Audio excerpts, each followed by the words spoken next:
Political talk में खुश आमदीद। अपोजिशन की तरफ से ये दावा किया जा रहा है कि हुकूमत चंद दिनों की मेहमान है, जिसके बाद हुकूमत को गिरा दिया जाएगा। लेकिन सवाल ये है कि हुकूमत गिराने के बाद किसकी हुकूमत होगी और वज़ीर आज़म कौन बनेगा।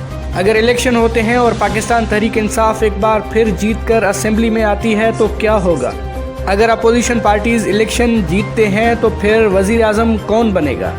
इस तरह के सवालात PDM यानी पाकिस्तान डेमोक्रेटिक मूवमेंट के इजलास में उठाए गए।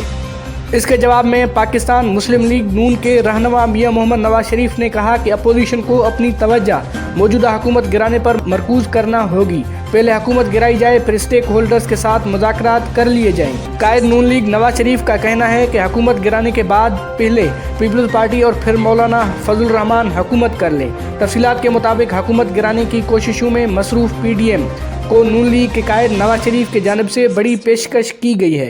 निजी TV चैनल के रिपोर्ट के मुताबिक PDM इजलास के दौरान मियां मोहम्मद नवाज शरीफ ने कहा कि नून लीग को वज़ारत उज़्मा हासिल करने की कोई ख्वाहिश नहीं है, वज़ीर आज़म की कोई औकात नहीं। कायद नून लीग ने कहा है कि अपोजिशन को अपनी तवज्जो मौजूदा हुकूमत गिराने पर मजबूर करना होगी। पहले हुकूमत गिराई जाए, फिर स्टेक होल्डर्स के साथ मुज़ाकरात कर लिए जाएं, जबकि हुकूमत गिराने के बाद पहले पीपल्स पार्टी और फिर मौलाना फजल रहमान हुकूमत करे।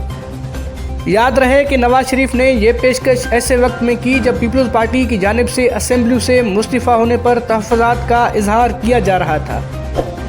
हर तरह के अपडेट से बाखबर रहने के लिए हमारी चैनल को सब्सक्राइब करें, लाइक करें और अपने दोस्तों के साथ शेयर करें।